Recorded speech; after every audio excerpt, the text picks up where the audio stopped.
Selamat malam dari Los Angeles, Bapak Ibu Saudara sekalian yang kami kasih dalam Tuhan Kristus. Selamat berjumpa kembali dengan kami dari Restoration Christian Church di Los Angeles.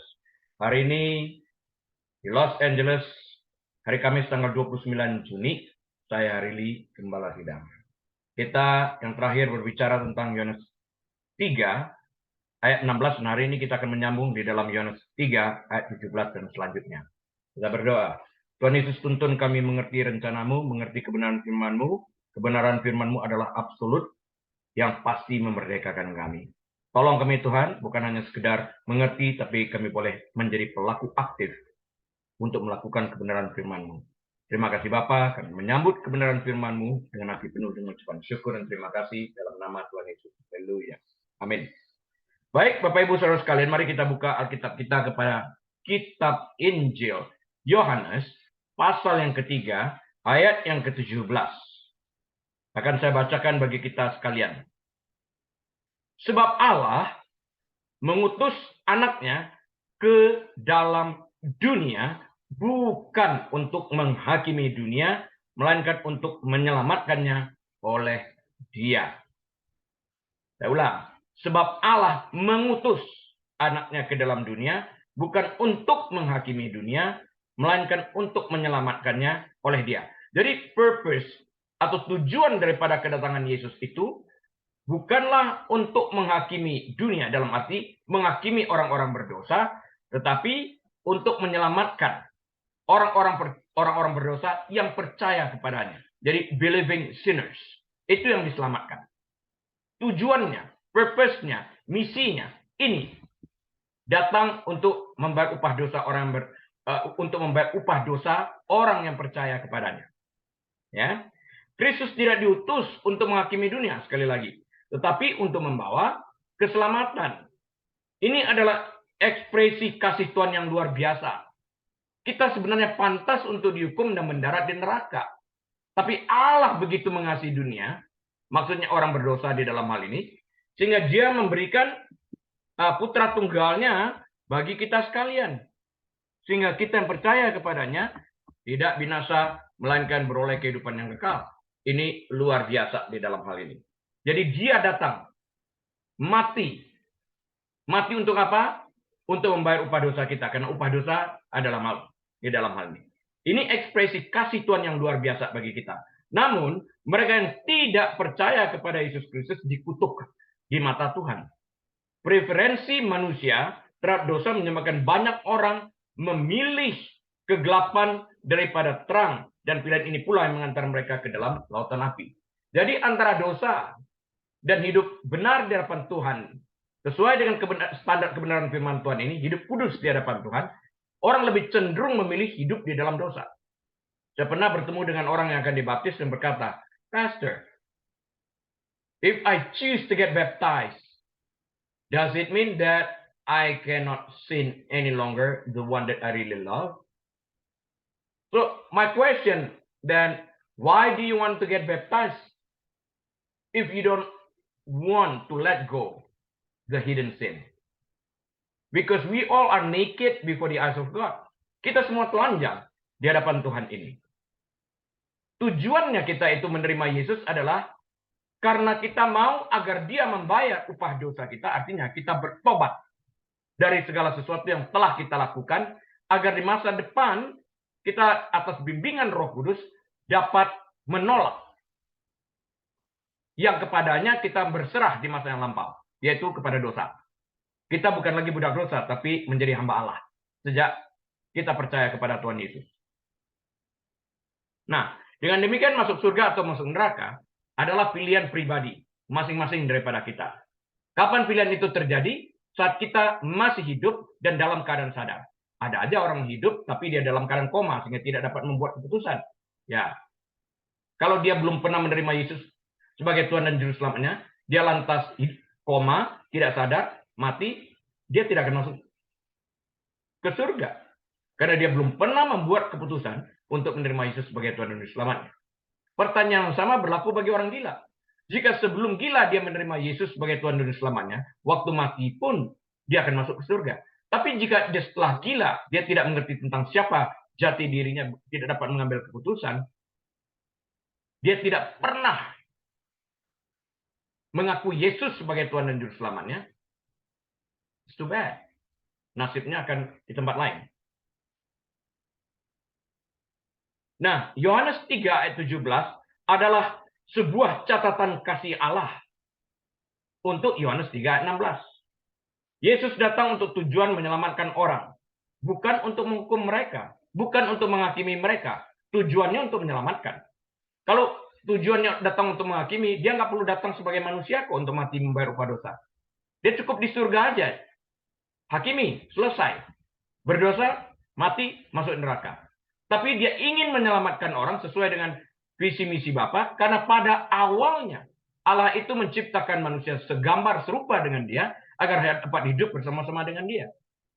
Tapi manusia jatuh di dalam dosa akibat daripada free will, dan Tuhan memberikan kesempatan kepada manusia yang berdosa itu untuk kembali hidup bersama dengan Allah melalui Tuhan Yesus Kristus sebagai perantaranya.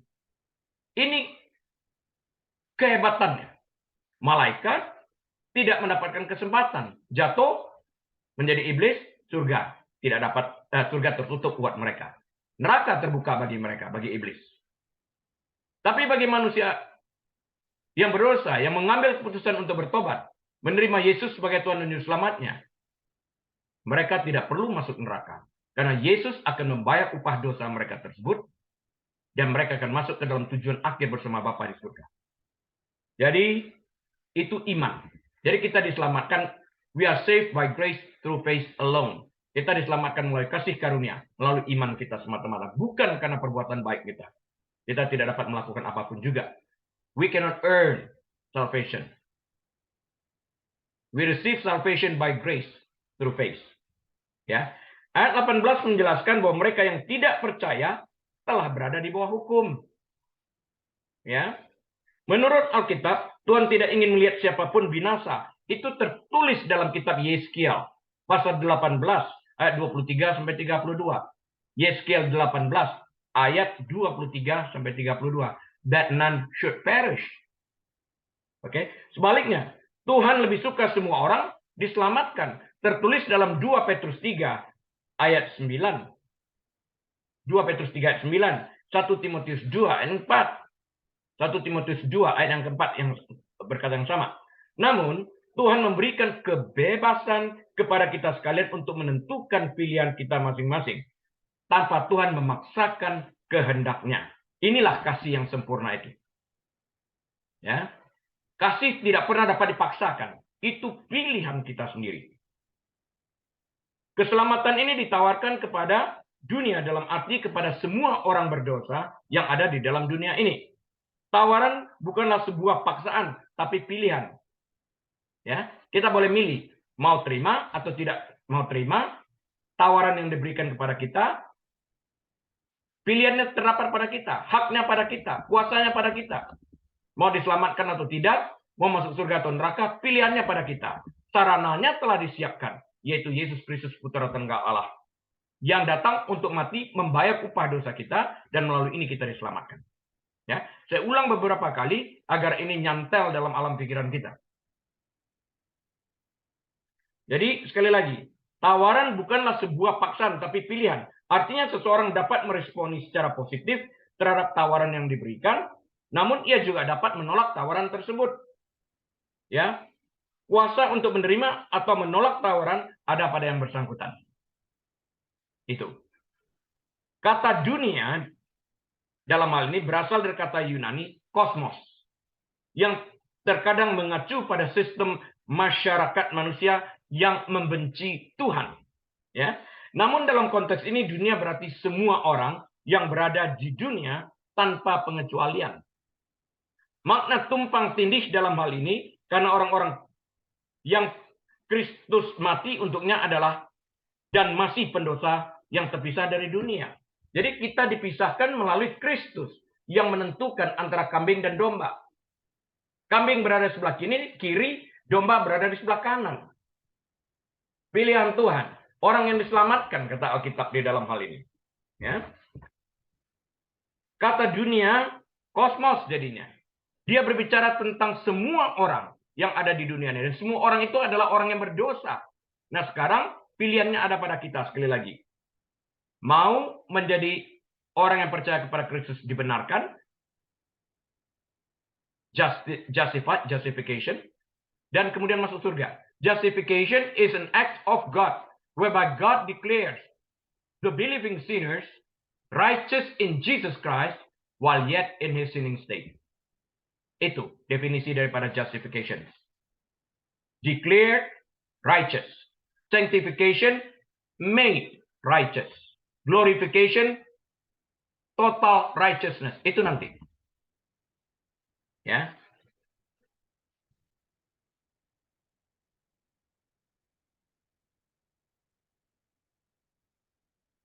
Yohanes 3:17 ini juga menegaskan kembali gagasan bahwa keselamatan adalah melalui Kristus dan tidak ada yang lain. Tawaran keselamatan adalah untuk semua orang. Tetapi hanyalah mereka yang menerimanya yang benar-benar diselamatkan. Artinya orang yang menerima tawaran untuk diselamatkan, percaya kepada Yesus, mereka yang diselamatkan.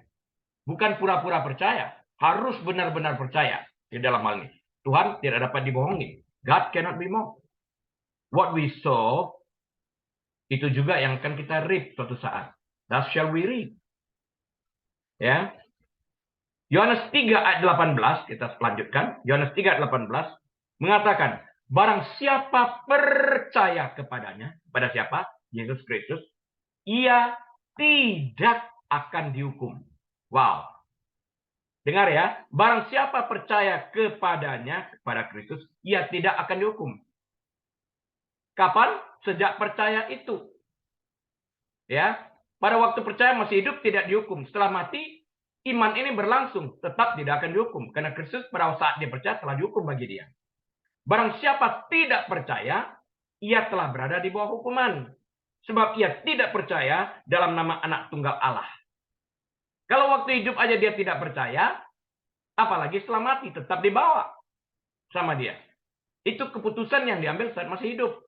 Dalam keadaan pikiran masih sadar. Masih dapat mengambil keputusan yang sehat. Menurut Yohanes pasal yang ketiga, ayat 16 dan 17, kasih Allah ditunjukkan kepada kita dengan mengutus Yesus Kristus putra tunggalnya untuk membayar upah dosa kita ini. Nah, alih-alih datang untuk menghakimi, Yesus datang untuk menyelamatkan siapa saja yang percaya kepadanya. Yang tidak percaya sudah berada di bawah hukuman. Itu pilihannya. Yang percaya, ya, memperoleh keselamatan. Ya kan? Tadi dikatakan, barang siapa percaya kepadanya, ia tidak akan dihukum. Loh, ini Alkitab katakan tidak akan dihukum. Bagaimana ya nanti kita mati dihukum nggak ya? Tidak akan dihukum kalau kamu percaya. Baca lagi tuh, Yohanes 3:18. Tidak akan dihukum. Ya, saya mau menegaskan sekali lagi. Karena ada aja pendeta di luar sana yang mengajarkan, nanti kamu dipermalukan, ada layar televisi yang besar, daftar dosa kamu dimunculkan. Loh, kok daftar dosa itu bisa dimunculkan? Berarti Yesus belum bayar upah dosanya dong. Kalau sudah dibayar, sudah lunas, mana ada lagi dosanya? Orang sudah dibayar. Itu pengajaran sesat itu. Jangan dibawa pulang pengajaran seperti itu. Karena itu perlu baca Alkitab, Bapak Ibu Saudara sekalian. Yohanes 3:18, kamu percaya, kamu tidak akan dihukum. Jelas itu kalimatnya. Kalau berdosa lagi, ya ngaku dosa, minta ampun. Itu yang paling penting di dalam hal ini. Ya. Yohanes 3:18 menekankan fakta bahwa hanya ada dua pilihan. Hidup melalui Kristus atau mati. Ya kan, dalam ayat 18 itu dikatakan, percaya atau tidak percaya, hidup atau mati. Tidak percaya, mati, artinya terpisah daripada Allah. Percaya, hidup bersama Bapa, Putra, dan Roh Kudus di surga. Menurut Alkitab, setiap orang berdosa, itu tertulis dalam Roma 3 ayat 23, layak dipisahkan dari Allah. Tertulis dalam Roma 6 ayat 23. Yohanes 3:18 mengatakan bahwa mereka yang tidak percaya telah berada di bawah hukum. Oke? Jadi, boleh dikatakan pengertian luasnya gitu, waktu hidup bagi mereka yang menentang Allah tidak mau percaya, ya mereka sudah berada di neraka, mereka tunggu berhenti bernapas saja. Bagi mereka yang percaya, mereka melanjutkan hidup mereka di surga, tapi surga itu sudah dijaminkan pada waktu mereka hidup. Itu dia dalam hal ini. Dan hukuman itu dimulai kapan? Sejak sekarang. Waktu mereka tidak percaya. Dan kebahagiaan surgawi itu dimulai kapan? Ya sejak sekarang. Pada waktu mereka mengambil keputusan untuk percaya. Jadi hukuman dimulai sejak sekarang, yaitu saat mereka yang menolak Yesus Kristus saat mereka masih hidup. Yang masuk dalam kerajaan surga, kebahagiaan itu dimulai saat sekarang, yaitu saat mereka menerima Yesus dengan iman mereka sepenuhnya saat mereka masih hidup. Ya, kita telah dinyatakan bersalah di dalam Yohanes 3:19. Karena kita memang bersalah. Kasih dan kesabaran Allah menyebabkan dia menunda penghakiman. Yaitu sampai saat kita bertemu muka dengan dia. 2 Petrus 3:9. Jadi karena kita tidak tahu kapan kita bernapas terakhir, kita setiap hari diberi kesempatan oleh Tuhan. Waktu kita mengembuskan napas kita terakhir, kesempatan nggak ada lagi. Makanya percuma berdoa di kuburan. Percuma berdoa untuk orang yang sudah mati. Marilah kita berdoa untuk orang yang sudah mati ini agar ia diselamatkan. Nggak bisa, karena keselamatan itu dikatakan merupakan pilihan yang diambil oleh orang. Siapa yang dapat mengambil pilihan? Yang masih hidup dan masih waras, masih bisa mengambil keputusan, masih sadar, bukan koma, bukan gila. Kalau sudah mati, dia nggak sadar, dia nggak tahu apa-apa, panggil namanya pun dia nggak tahu, pikiran juga sudah nggak ada. Bagaimana dia dapat mengakui? Bagaimana dia dapat menerima Tuhan Yesus atas nama? Nggak ada. Peristiwa keselamatan itu masing-masing. Jadi kita harus mengerti benar di dalam hal ini. Ya, sudah mati didoakan orang, percuma. Jadi bagi Anda yang belum menerima Yesus sebagai Tuhan dan Juru Selamat, sejauh ini kita telah berbicara sekitar 15 menit. Anda dapat membuka hati untuk mengundang Yesus masuk ke dalam kehidupan Anda, terima dia sebagai Tuhan dan Juru Selamat dengan doa yang sederhana. Tuhan Yesus, aku mengaku, aku orang berdosa. Aku butuh Engkau sebagai Juru Selamatku untuk membayarkan upah dosaku. Mari Tuhan, masuk hatiku, tinggal terus. Dan mulai saat ini aku berjanji menjadi pengikut-Mu yang setia sampai aku bertemu muka dengan Engkau. Dalam nama Tuhan Yesus. Amin. Nah, bagi Anda yang mendoakan itu, Anda terbilang sebagai anak Allah. Yohanes 1:12. Jika Anda mendoakan itu dengan iman, bukan untuk memanipulasikan orang sekitar Anda. Ini penting. Ya. Nah, saya ulang sekali lagi. Kita telah dinyatakan bersalah dalam Yohanes 3:19. Karena kita memang bersalah. Kasih dan kesabaran Allah menyebabkan Allah menunda penghakiman. Yaitu sampai saat kita bertemu muka dengan dia dalam 2 Petrus 3:9. Sehingga kita memiliki kesempatan untuk bertobat dan membiarkan Kristus membayar hukuman bagi kita. Pada posisi kita, pada tempat kita, in our stead, he paid the ransom of our sin. Di dalam hal ini, Alkitab dengan jelas mengatakan bahwa kita diselamatkan oleh iman kepada Kristus, tetapi juga bahwa kita diselamatkan hanya melalui iman kepada Kristus, bukan beriman kepada pohon atau apa yang sebagainya, nggak berguna. Harus kepada Kristus. Beriman kepada pohon percuma, karena pohon tidak dapat membayar upah dosa kita. Pohon pun diciptakan oleh Tuhan. Bintang, bulan, dan matahari itu pun diciptakan pada Tuhan. Karena itu kita harus menyembah si pencipta, bukan benda-benda yang diciptakan. Itu penting. Mereka yang tidak percaya kepadanya tidak dapat dan tidak akan menemukan hidup yang kekal. Yohanes 3:36. Kita masuk dalam Yohanes 3:19. Yohanes 3:19 saya bacakan. Dan inilah hukuman itu. Terang telah datang ke dalam dunia. Tetapi manusia lebih menyukai kegelapan daripada terang. Sebab perbuatan-perbuatan mereka jahat. Karena itu mereka mau diam dalam kegelapan supaya tidak terlihat. Kristus itu adalah terang dunia. Kita yang berada di dalam dia, perbuatan itu terlihat secara jelas. Tidak ada yang dapat disembunyikan. Kita semua ibarat telanjang di hadapan Tuhan. Karena itu kita harus menampilkan perbuatan yang sesuai dengan buah pertobatan kita. Kita harus menampilkan perbuatan yang sesuai dengan apa? Buah pertobatan. Ya. Jadi akibat kita percaya kepada Kristus kita diselamatkan, kita menghasilkan byproduct kita adalah buah roh. Melakukan hal-hal yang baik, yang mendatangkan kepujian, kebesaran bagi nama Tuhan. Jangan sampai kita mempermalukan Allah. Jangan. Ya. Ayat pembukaan Injil Yohanes menyebut Yesus sebagai terang, yang merupakan konsep penting dalam budaya Ibrani. Tertulis dalam Yohanes 1 ayat 4-9 telah kita bahas di waktu yang lampau. Cahaya mengungkapkan kebenaran dan menyingkapkan apa yang tersembunyi, apa yang terselubung kelihatan. Apa yang tidak terlihat di dalam gelap terlihat di bawah terang. Ini menurut ayat 19 adalah alasan mengapa banyak orang menolak Yesus, karena perbuatan mereka jahat. Mereka diam di dalam gelap. Mereka nggak mau datang kepada terang. Karena itu orang bertanya, bagaimana kalau saya terima Yesus, saya dibaptis? Apakah saya harus meninggalkan dosa-dosa yang saya cintai? Kalau kamu mencintai dosa kamu, ya kamu bukan berarti mencintai Tuhan. Cinta Tuhan artinya membenci dosa. Karena Tuhan pun membenci dosa. Tapi Tuhan mencintai orang yang berdosa. Harus jelas di sana. Ya. Kehidupan Yesus dan ajaran-ajarannya menyingkap setiap orang sebagai orang berdosa. Roma 3:10. Semua kita telah berdosa dan telah kehilangan kemuliaan Allah. Ya. We all have sinned and have lost the glory of God. Itu pasti.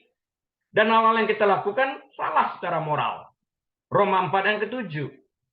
Banyak orang lebih suka bersembunyi dalam kegelapan daripada disingkapkan oleh terang. Yohanes 1 ayat 5. Yohanes 8 ayat 12. Nah, penting untuk diingat bahwa mereka yang diselamatkan tidak lebih baik daripada mereka yang menolak Kristus. Mereka hanyalah orang berdosa yang mengaku percaya. 1 Yohanes 1 ayat 6 dan 7.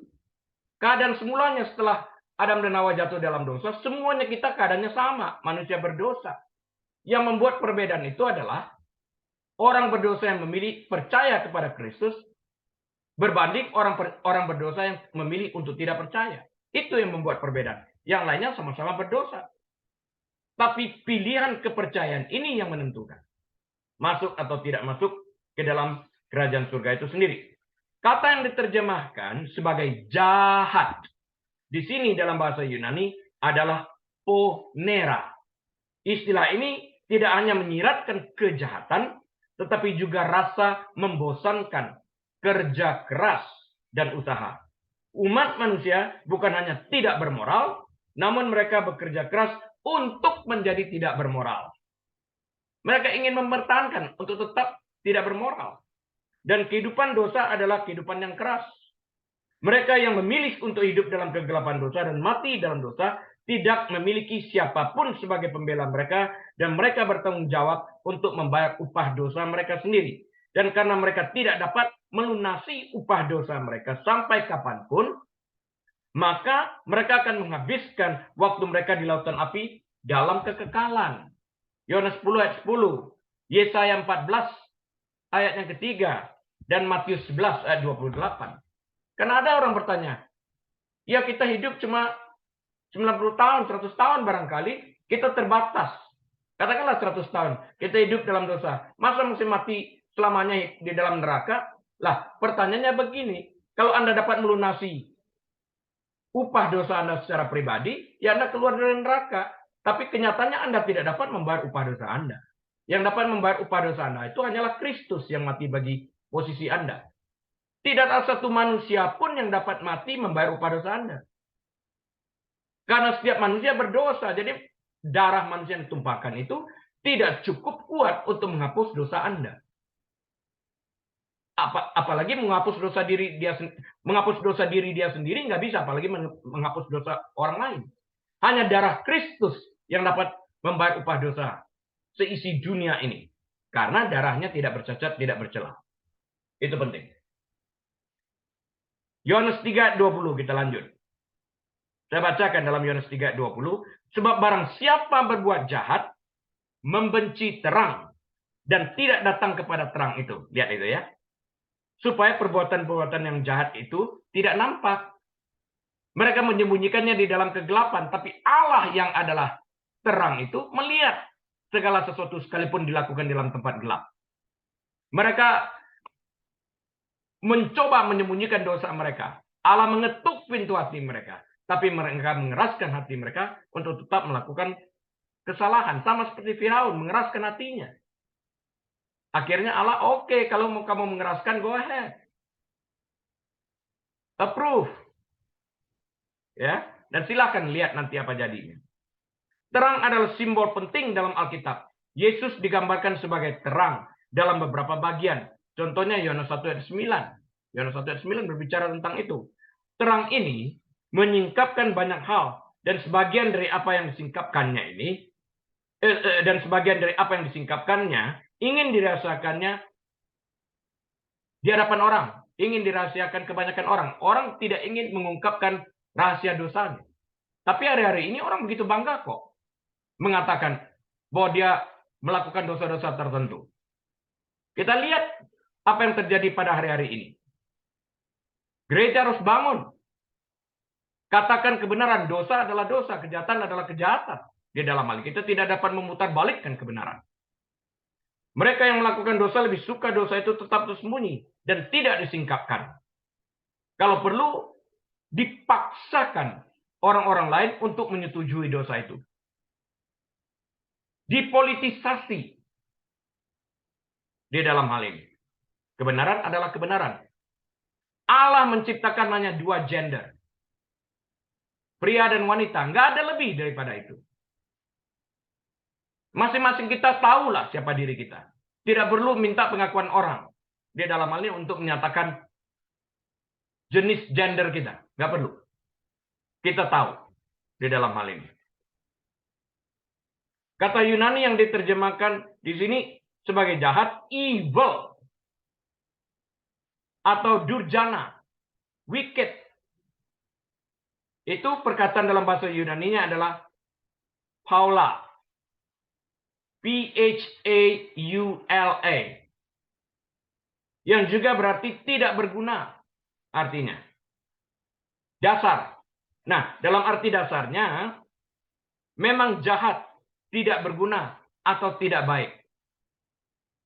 Sejak dari sononya sudah jahat kok. Kira-kira begitulah dalam masa sehari-harinya. Ya, atau tidak baik di dalam hal ini. Hidup tanpa Tuhan mungkin tampak memuaskan untuk sementara. Ibrani 11 ayat 25. Tetapi pada akhirnya tidak ada harapan. Dan tidak ada harga. Dan berakhir dengan bencana. Markus 8 ayat 36. Bencananya di neraka itu. Ini bukan hanya pendapat Kristen. Banyak ateis juga menganut gagasan ini. Mereka mencari cara untuk menghindari hidup seolah-olah hidup tidak memiliki arti. Seolah-olah seperti gitu. Tapi Allah nggak bisa dikelabui sayangnya. Tetapi menyadari bahwa tanpa Tuhan tidak ada arti yang sah untuk hidup. Mereka juga tahu untuk menjalani kehidupan yang memiliki tujuan secara rasional, seseorang harus percaya pada tujuan. Dan karena itu harus memiliki tujuan di dalam hal ini. Kalau nggak ada tujuan, kita mengapung. Mau kemana hidup ini? Setelah mati mau kemana? Kalau kita tidak ada tujuan hidup ini sama sekali. Kita harus memiliki tujuan di dalam hal ini. Yohanes 3:21. Tetapi barang siapa melakukan yang benar, ia datang kepada terang supaya menjadi nyata bahwa perbuatan-perbuatannya dilakukan dalam Allah. Saya ulang. Tetapi barang siapa melakukan yang benar, ia datang kepada terang supaya menjadi nyata bahwa perbuatan-perbuatannya dilakukan dalam Allah. Semua orang melihat. Dia mempraktekkan kebenaran. Tidak ada kejahatan. Orang yang diam di dalam dosa melakukan kejahatan tidak ingin datang dalam terang karena mereka tidak ingin terekspos. Frasa Yunani yang diterjemahkan sebagai melakukan kebenaran atau melakukan apa yang benar atau hidup dalam kebenaran, mempraktekkan kebenaran adalah poion ten aletheisian dikatakan. Ini menggunakan istilah yang sama yang digunakan untuk menggambarkan Yesus sebagai terang yang sejati dalam Yohanes 1 ayat 9. Ungkapan ini menyiratkan bagi mereka yang berkomitmen pada kenyataan, fakta, dan kejujuran. Yang mana kesemuanya ini membawa seseorang kepada Kristus yang adalah terang dunia ini. Nah, ayat 20 mengatakan bahwa hidup tanpa Kristus tidak ada artinya. Dan pada akhirnya berakhir dengan bencana dalam kekekalan lautan api. Karena tanpa Kristus kita diam di dalam gelap. Karena Kristus adalah terang. Nah, tanpa terang itu kita berada di dalam keadaan gelap. Bayangin kalau lampu lagi mati, kita ingin mencari sesuatu, kita pasti cari senter. Untuk menerangi. Kenapa kita tidak mau memiliki Kristus yang adalah terang dunia itu? Untuk membawa kita menunjukkan jalan kita kepada jalan terang itu, yaitu ke dalam kerajaan surga. Kenapa nggak mau? Bersembunyi dari Kristus, sang terang, adalah upaya untuk menyembunyikan perbuatan jahat kita. Kita nggak mau terlihat. Kalau kita menolak Kristus, artinya kita menyembunyikan diri kita daripada terang agar kita tetap dapat melakukan kejahatan. Jangan dipikir bahwa Allah tidak melihat itu. Dia mah tahu, dia melihat, dia sang terang itu. Dia melihat, membawa itu di bawah terang, dia dapat lihat semuanya. Sebaliknya, menurut ayat 21, hidup di dalam Kristus menghasilkan tindakan kita yang berkenan kepada Allah, sang terang ini tadi. Kelahiran kembali melalui Kristus, Yohanes 3 yang kelima, memberi kita arti dan tujuan. 2 Korintus 5, 17, Efesus 2 yang ke-10. Mereka yang berusaha hidup menyenangkan Tuhan tidak perlu malu tentang bagaimana mereka menjalankan kehidupan mereka dalam kekudusan dan kejujuran. 2 Timotius 2:15. Mereka yang ingin melekat pada kejahatan bersembunyi dari terang. Mereka yang ingin bebas dari kejahatan datang kepada terang. Jelas ya? Yang ingin melakukan kebenaran datang kepada terang. Yang tidak ingin melakukan kebenaran, ingin melakukan kejahatan, menjauhkan diri daripada terang agar mereka tinggal di dalam kegelapan. Wow. Luar biasa Alkitab ini. Yohanes 3 ayat 22. Sesudah itu, Yesus pergi dengan murid-muridnya ke tanah Yudea. Dan ia diam di sana bersama-sama mereka dan membaptis.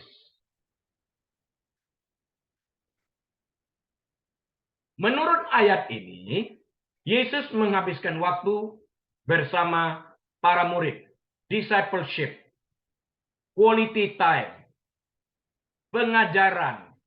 Pembinaan relationship. Dan sebagainya ini. Melalui ini, terbentuklah kepercayaan itu. Makin mendalam tentang satu pribadi ini yang sama sekali tidak ingin mencelakakan orang-orang yang berada di dekatnya.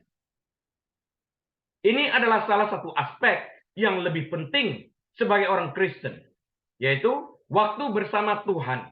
Ya, lihat, Yesus menghabiskan waktu bersama murid. Kita pun wajib menghabiskan waktu kita bersama Tuhan, diam di dalam hadirat Tuhan, merenungkan firman Tuhan itu. Bagaimana mungkin kita mengatakan, Yesus aku cintamu, tapi kita nggak cinta firman-Nya? Tuhan mengertilah jawaban kita sebagai alasan. Tuhan tahulah aku sibuk. Tuhan tahu semuanya. Tapi yang persoalan, apakah engkau tahu engkau berkewajiban untuk mencintai firman-Nya? Apakah engkau sadar bahwa mencintai Yesus tidak dapat dipisahkan daripada mencintai firman-Nya? Karena itu kita yang mencintai Yesus, mencintai firman-Nya, wajib meluangkan waktu kita untuk merenungkan firman itu. Yosua 1 ayat 8, kurenungkan firman-Mu siang dan malam. Terus melekat di dalam hati kita ini. Karena firman itu terang bagi jalan kita itu. Pelita bagi kaki kita, agar kita jangan tersandung jatuh. Melihat jelas ke depan.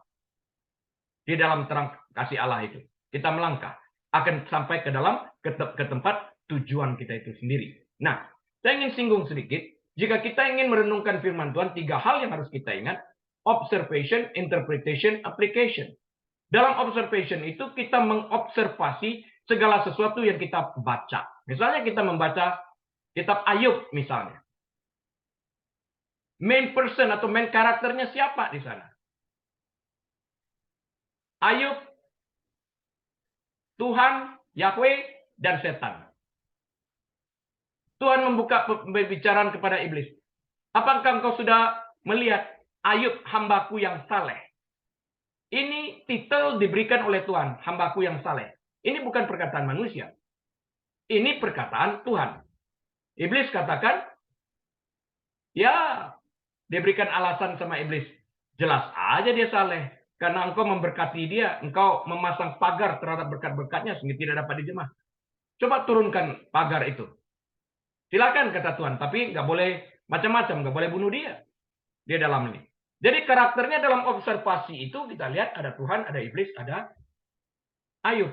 Nantinya meluas kepada istrinya yang mengatakan, apakah engkau masih mau tetap hidup saleh? Kutukilah Tuhan itu dan matilah. Dasar perempuan gila, kata Ayub. Apakah kita hanya mau menerima yang baik dan menolak sesuatu seperti ini? Ayub tidak bersalah.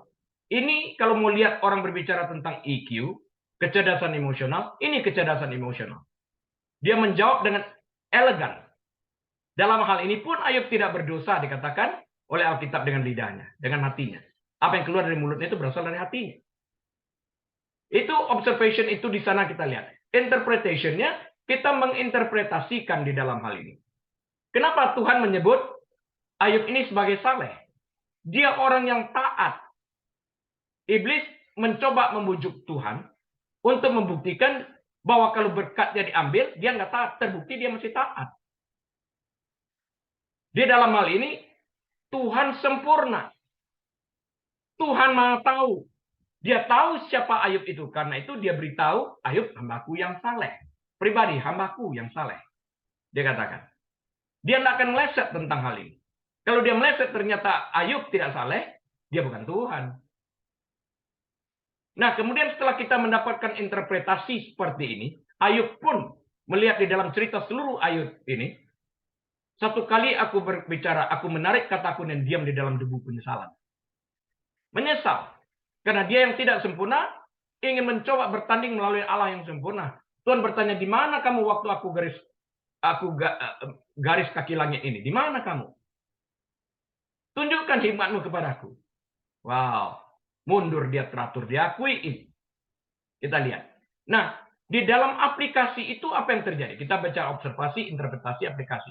Aplikasi adalah mengaplikasikan interpretasi berdasarkan penelaah ke dalam diri kita sendiri. Membahas ke dalam. Self-reflection. Oh, aku tidak bisa saleh kalau aku seperti ini. Oh, ini bagian dosa yang aku harus bertobat sehingga menghasilkan buah pertobatan.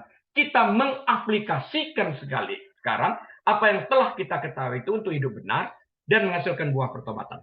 Jadi ada observasi, interpretasi, aplikasi.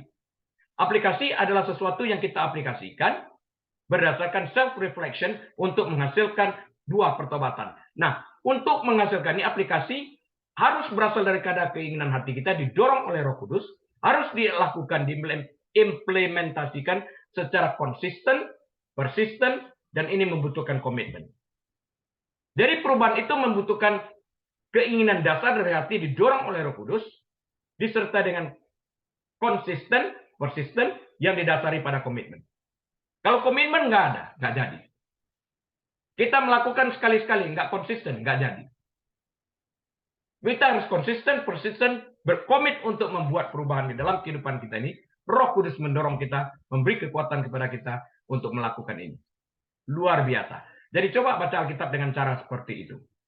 Anda akan melihat buahnya jauh lebih baik di dalam hal ini. Bukan hanya sekedar baca, tapi kita mengerti dan dapat mengaplikasikan. Tuhan Yesus akan menolong itu semuanya. Nah,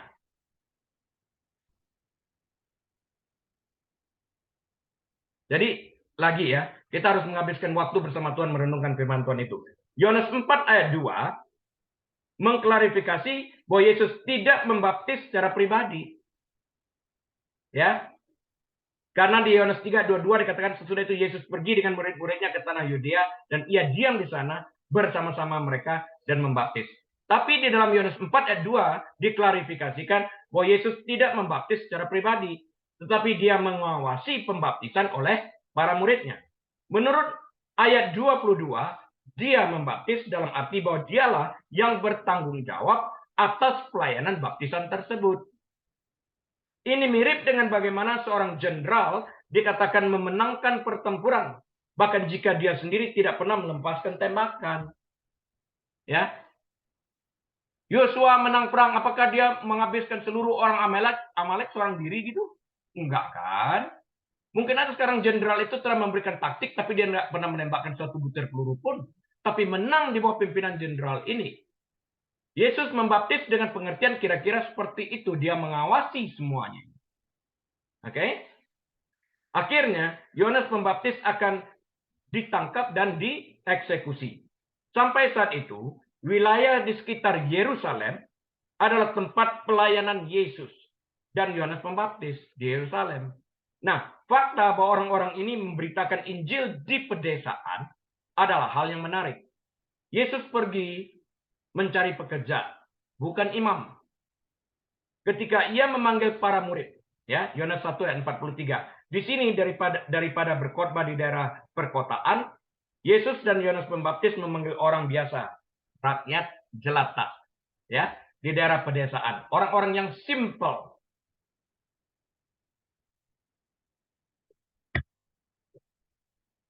Kita lanjutkan dengan Yohanes 3 ayat 23. Akan tetapi, Yohanes pun membaptis juga di Ainon, dekat Salim. Sebab di situ banyak air. Dan orang-orang datang ke situ untuk dibaptis. Nah, untuk sementara, baik Yesus maupun Yohanes Pembaptis berkhotbah di wilayah sekitar Yerusalem. Dua-duanya. Ini membantu menjelaskan mengapa para pemimpin agama setempat khawatir. Kedua orang ini tidak seperti kelompok bidat acak. Tidak seperti kelompok bidat acak yang biasa dilihat di Yerusalem. These two men were not like the random tiny groups of heretics Jerusalem typically saw. Bukan seperti itu. Menurut ayat 23, orang menanggapi berita ini. Yesus dan Yohanes Pembaptis adalah ancaman secara spiritual yang sah terhadap tatanan agama Yerusalem yang mapan. Bolehkah? Bahkan pasti ada tanggapan yang sangat kuat ya tentang hal ini. Apakah dia membawa ajaran yang baru? Kan itu menjadi pertanyaan orang. Ayat ini mengatakan bahwa Yohanes memilih lokasinya karena ada banyak air. Itu alasannya untuk membaptis orang karena dia diutus untuk membaptis. Makanya namanya Yohanes Pembaptis. Jika begitu banyak orang yang dibaptis, maka Yohanes perlu menemukan tempat dengan banyak air. Pesannya berdampak. Mau dibaptis, ya udah ada air di sini. Nggak usah pergi kemana-mana. Sudah ada. Dia dekat dengan lokasi jadinya. Ya, memilih tempat di mana dia akan melakukan pelayanan misinya tersebut. Jadi orang nggak kemana-mana. Jadi perlu juga kita belajar di sini tidak menyusahkan orang. Jadi kita melihat di sana customer satisfaction is guaranteed. You see? Customer satisfaction is guaranteed. Nggak perlu, you don't need to go anywhere. Everything is provided for you. See? Customer satisfaction. Itu kita baca lagi di sana. Penting. Seperti banyak tempat kuno lainnya, kita tidak tahu persis di mana Ainon dekat Salim berada. Ya. Satu kemungkinan kuat ada di antara Laut Mati dan Laut Galilea. Kata Yunani Ainon secara harfiah berarti mata air. Jadi mungkin ada air mancur alami. Natural, we're talking about natural fountain. Atau sumber air lainnya di sana. Mungkin, karena itu banyak airnya. Ya. Tapi yang jelas di sini Yohanes bukan asal memilih tempat. Dia memilih tempat sesuai dengan misinya. Dia diutus untuk membaptis. Karena itu dia perlu berpikir tempat yang banyak air. Mata air. Luar biasa ya. Sekarang orang banyak bekerja, sudah itu baru berpikir. Yohanes berpikir dulu, baru bekerja. Jadi penting kita, jangan asal kerja. Yohanes 3 ayat 24. Sebab pada waktu itu Yohanes pun belum dimasukkan ke penjara. Jadi masih aktif dia membaptis. Injil Yohanes menjelaskan banyak gagasan Ibrani kepada para pembaca. Tetapi menganggap bahwa para pembaca sudah paham dengan tulisan-tulisan Matius, Markus, dan Lukas. Itu dia berpikir seperti itu. Ya.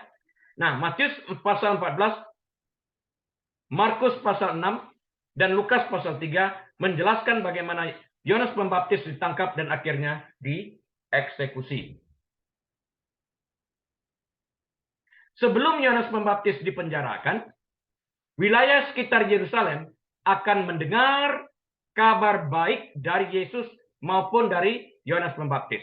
Menurut ayat 23, ini pasti memiliki dampak yang cukup besar. Yohanes Pembaptis memilih lokasi yang banyak air, yang airnya banyak. Mungkin karena orang ingin dibaptis.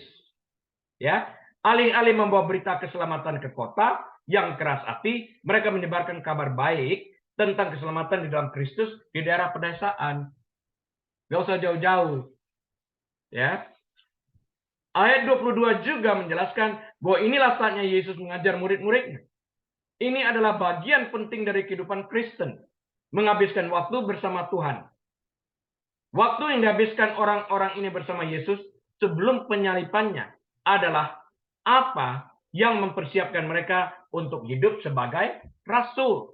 Mereka didisciple, mereka dimuridkan, mereka dibekali, mereka diajarkan. Mereka sering melihat ini, khususnya Petrus, Yakobus, Yohanes, 3 orang yang tidak terpisahkan ini. Melihat orang mati dibangkitkan, melihat macam-macam mujizat. Murid lain juga ikut melihat air berubah menjadi anggur. Ya, mereka mempelajari banyak hal, melihat orang kerasukan diusir setannya. Nah, mereka mempraktekkan ini. Setelah belajar bukan didiamkan, tapi disalurkan. Bayangkan kalau Tuhan memberikan suatu talenta dan kemudian kita simpan dari kita kepada kita untuk kita, mati. Seperti laut mati jadinya. Ya. Demikian juga saya singgung sedikit, makarios. Makarios itu adalah pengertian tentang dalam bahasa Yunani tentang happiness di dalam hal ini. Cuma dalam bahasa Alkitab diterjemahkan sebagai makarios, orang yang artinya mendapatkan berkat dari Tuhan, di mana berkatnya diteruskan. Kita hanya sebagai channel. Itu yang membuat orang bahagia dalam pengertian Alkitab. Makarios, bahagia dalam arti kita diberkati untuk menjadi berkat. Berbeda dengan pengertian psikologi, di mana kebahagiaan itu, happiness itu, I'm free from pain. Hedonism. Hal-hal yang seperti demikian dari sisi psikologi.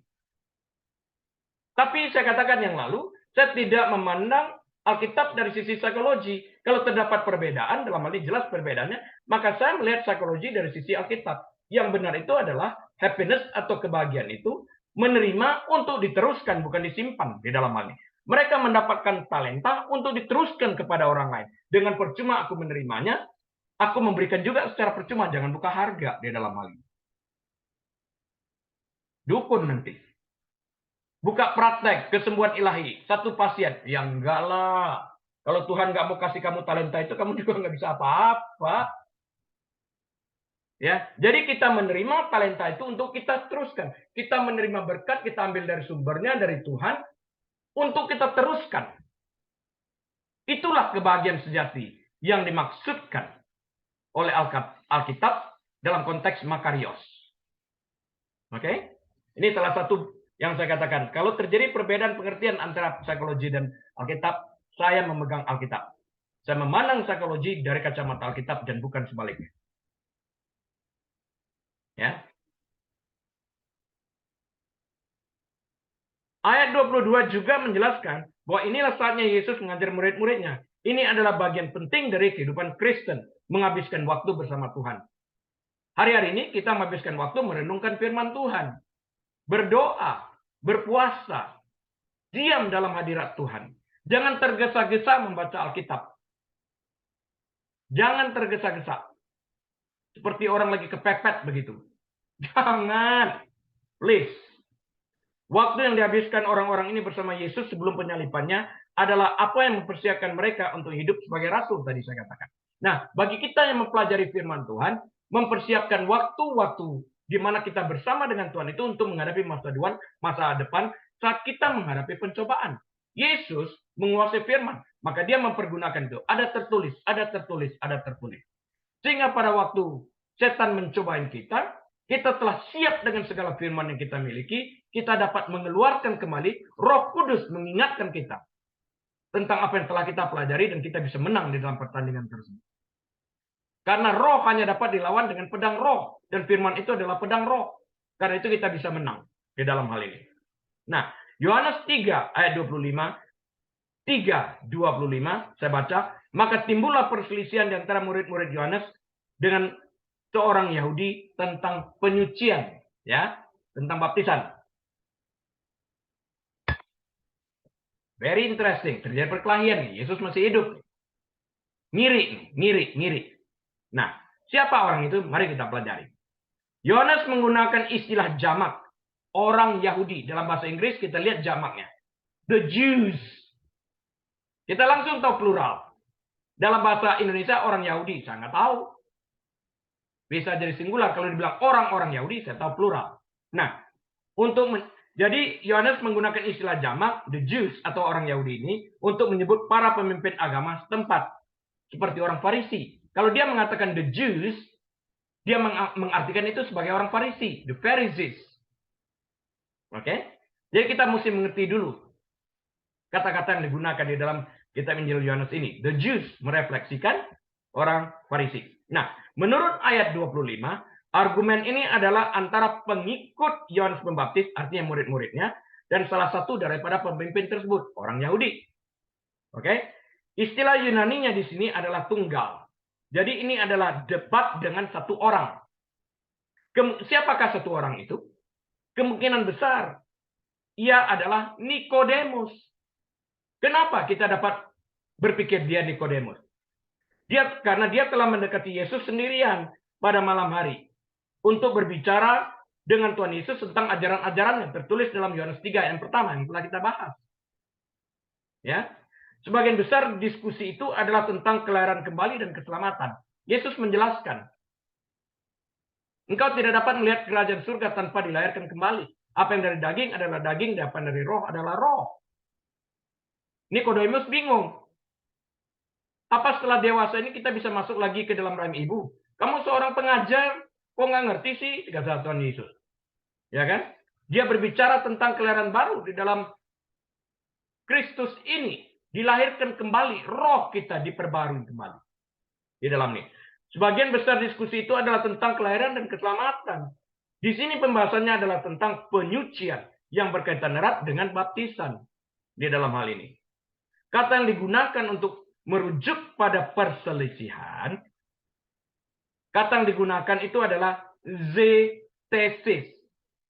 Oke, zetesis. Yang menyiratkan ide-ide seperti kontroversi, controversial, pertanyaan, dan juga berdebat di sana. Mungkin Nikodemus menentang para pengikut Yohanes Pembaptis dengan komentar Yesus tentang baptisan atau dengan interpretasinya sendiri. Fakta bahwa ada perdebatan tidak berarti bahwa suatu argumen disengaja. Yang enggak. Di dalam hal ini. Untuk meluruskan aja barangkali. Apa yang kurang jelas. Mungkin Nikodemus setelah mendengar ini melanjutkannya, melihat atau menginterpretasikan percakapannya dengan Yesus, melihat kepada dari sisi Yohanes yang kerjanya penyucian di sana, bagaimana cara dia mengkorelasikan pengajaran atau penjelasan daripada Yesus dengan apa yang dilihatnya dilakukan oleh Yohanes Pembaptis di dalam hal ini. Pada saat yang sama, istilah dalam manuskrip yang lebih tua beralih dari bentuk tunggal 1 di ayat 25 menjadi jamak di ayat 26. Salah satu kemungkinan alasannya adalah mereka di ayat 26 dalam bentuk jamak, the Jews, berarti pemimpin agama lain.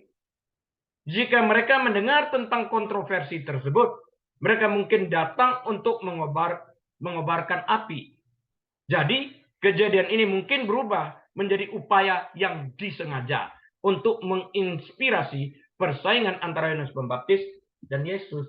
Jadi di sini acara adu domba dimasukin nih, dibakar nih, mau dipisahkan nih. Tapi nggak bisa, mereka tahu mereka satu. Sama-sama menjalankan misi ini. Yaitu misi daripada Bapa di dalam hal. Karena itu penting kita sebagai keluarga, di dalam keluarga, suami istri maupun di antara saudara seiman, jangan sampai diadu oleh pihak ketiga. Karena sistem itu adalah dari Yohanes 10 ayat 10. Iblis datang untuk mencuri, membunuh, membinasakan, memecah belahkan mereka. Agar kita terpisah. Ya. Di sisi lain, perkataan mereka itu di ayat 26 dalam bentuk plural mungkin mengacu pada para pengikut Yohanes Pembaptis yang iri dengan keberhasilan Yesus. Bagaimanapun, Yohanes Pembaptis akan meluruskan pandangan setiap orang sebagaimana diutarakan nanti pada ayat 27. Nanti kita lihat Yohanes bagaimana menengahi ini dengan bijaksana. Ya, penting. Yohanes 3 ayat 26, lalu mereka datang kepada Yohanes dan berkata kepadanya, Rabi, orang yang bersama dengan engkau di seberang sungai Yordan, dan yang tentang dia engkau telah memberi kesaksian, dia membaptis juga dengan semua orang, dan semua orang pergi kepadanya. Banyak orang yang ngikutin dia lu sekarang. Gitu. Ya kan? Nah, berdasarkan apa yang kita baca di ayat 25, pernyataan ini mungkin berasal dari orang Yahudi yang merupakan istilah umum Yohanes untuk para pemimpin setempat, the Jews. Ya, maksudnya mungkin untuk memulai persaingan antara para pengikut Yesus dan para pengikut Yohanes Pembaptis. Mau dipisahkan. Ini terjadi sebelum penangkapan dan eksekusi Yohanes Pembaptis. Selama waktu itu, daerah sekitar Yerusalem dipenuhi dengan pemberitaan, baik Yohanes Pembaptis maupun Yesus.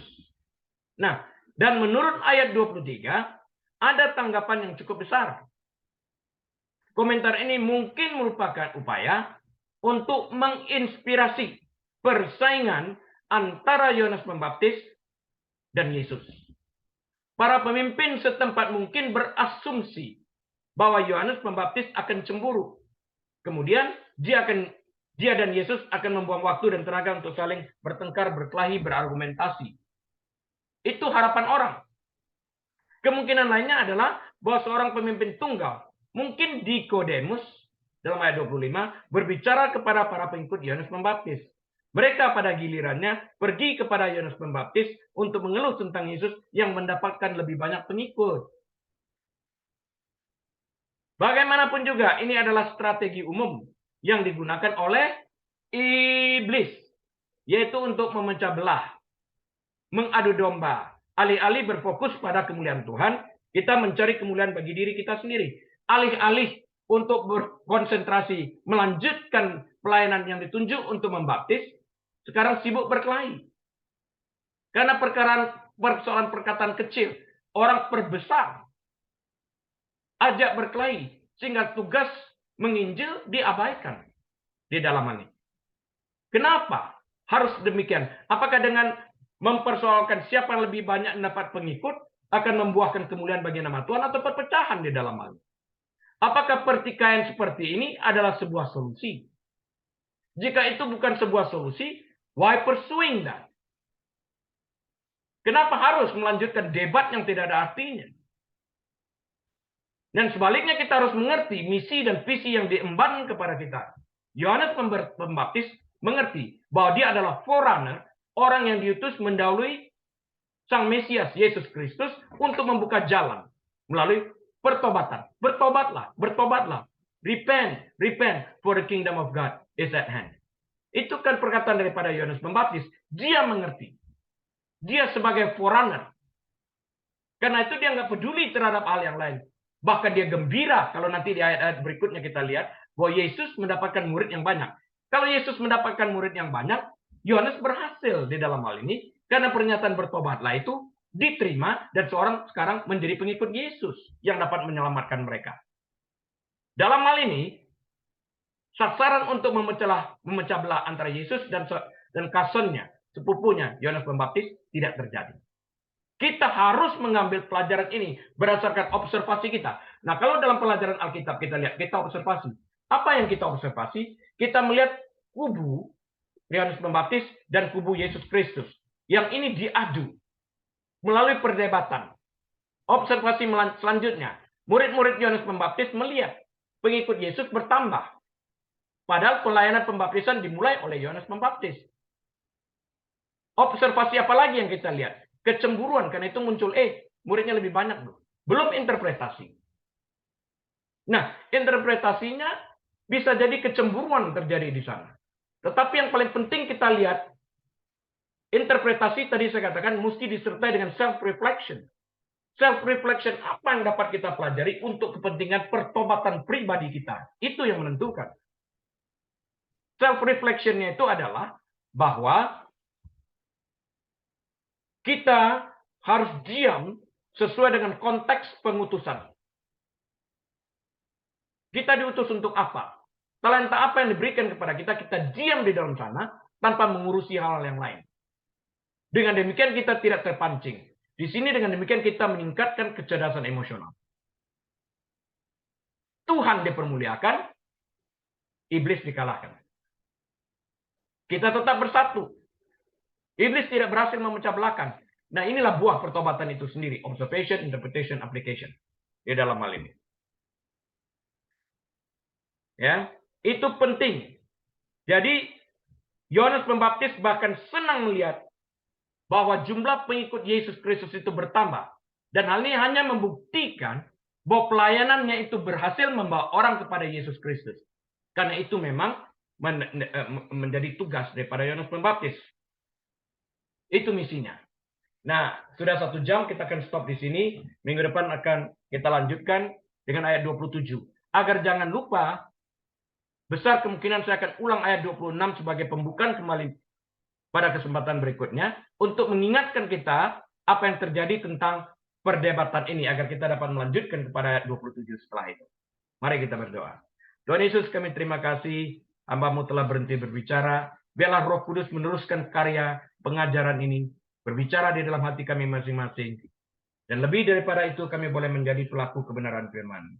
Mari Tuhan, ajar kami untuk tetap percaya dan setia kepada Engkau sampai kepada kesudahannya. Dan kami boleh tetap diam dalam hadirat-Mu, bersekutu dengan Engkau melalui perundungan firman-Mu.